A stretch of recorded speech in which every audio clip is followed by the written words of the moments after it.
দাবি অহম সৰকাৰ হায় হায় অহম সৰকাৰ হায় হায়। আজি আমি ৰাইজ সকল একত্ৰিত হৈ আমাৰ এই মান্দাৰপাৰা অঞ্চলত যি গৰাখহনীয়াৰ কাল ৰূপ ধাৰণ কৰি আছে ইয়াৰ বিৰুদ্ধে আমি প্ৰতিবাদ কৰি আছোঁ। চৰকাৰক আমি আহ্বান জনাওঁ, আপোনালোকে আমাৰ এই শুকচৰ মান্দাৰপাৰা অঞ্চলৰ গৰাখহনীয়াৰ স্থায়ী প্ৰতিৰোধৰ ব্যৱস্থা কৰক, নহ'লে আমি যি আন্দোলন কৰিলোঁ এই আন্দোলনতে আমি ক্ষান্ত হৈ নাথাকোঁ। আমি পৰৱৰ্তী সময়ত ইয়াতকৈ আৰু ভয়াৱহ আন্দোলন কৰিবলৈ বাধ্য হ'ম। আমি চৰকাৰক আহ্বান জনাওঁ, আমি যাতে পৰৱৰ্তী সময়ত আৰু কোনো আন্দোলনৰ কাৰ্যসূচী হাতত ল'ব লগা নহয়। তাৰ আগতে আপোনালোকে এই মান্দাৰপাৰা শুকচৰ বেৰাভাঙা অঞ্চলৰ গৰাখহনীয়াৰ স্থায়ী প্ৰতিৰোধৰ ব্যৱস্থা কৰক, নহ'লে কিন্তু আমি পৰৱৰ্তী সময়ত ইয়াতকৈ আৰু ভয়াৱহ আন্দোলন গঢ়ি তুলিবলৈ বাধ্য হ'ম। আমি আজি এই নদীৰ পাৰতে আন্দোলন কৰিছোঁ, আমাৰ এই আন্দোলন নদীৰ পাৰত নাথাকে। আমাৰ এই আন্দোলন পৰৱৰ্তী সময়ত ৰাজপথলৈ যাব, আমাৰ এই আন্দোলন পৰৱৰ্তী সময়ত জিলা উপায়ুক্তৰ কাৰ্যালয়লৈ যাব। আমি চৰকাৰক অনুৰোধ জনাওঁ, আমাৰ যাতে এইখিনি কাৰ্যসূচী হাতত ল'ব লগা নহয়, তাৰ আগতে আপোনালোকে আমাৰ এই মান্দাৰপাৰা অঞ্চলৰ দুখীয়া কৃষক মানুহসকলৰ চিন্তা কৰি আপোনালোকে উপযুক্ত ব্যৱস্থা কৰক। ইতিমধ্যে আমাৰ এই অঞ্চলৰ দুখনকৈ বিদ্যালয় ব্ৰহ্মপুত্ৰই উঠুৱাই লৈ গ'ল।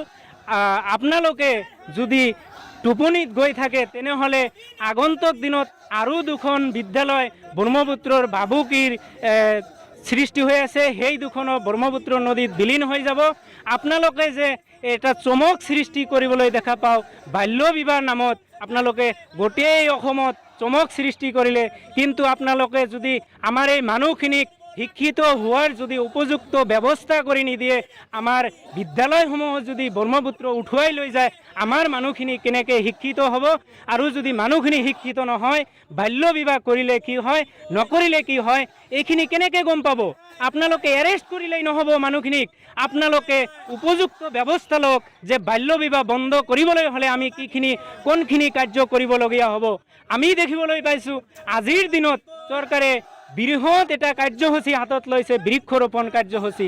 এই কাৰ্যসূচীক মই ব্যক্তিগতভাৱে সমৰ্থন জনাইছোঁ, যদিও আমাৰ এই মান্দাৰপাৰা অঞ্চলৰ মানুহখিনিয়ে সেই বৃহৎ বৃক্ষৰোপণ কাৰ্যসূচীত কেনেকৈ অংশীদাৰ হ'ব, এখেতসকলে সেই কাৰ্যসূচীত কেনেকৈ ভাগ ল'ব, তেখেতসকলৰ কৃষি মাটি, তেখেতসকলৰ ঘৰ বাৰী ব্ৰহ্মপুত্ৰই উঠুৱাই লৈ গৈছে, তেখেতসকলে সেই বৃক্ষৰোপণ ক'ত কৰিব?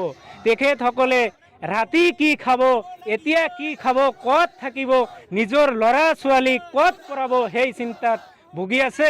আৰু আপোনালোকে যি বৃক্ষৰোপণ কাৰ্যসূচী লৈ আছে সেইটোৰ কথাই চিন্তা কৰিব নে নিজৰ ল'ৰা ছোৱালীৰ কথা চিন্তা কৰিব, নিজৰ পৰিয়ালৰ কথা চিন্তা কৰিব?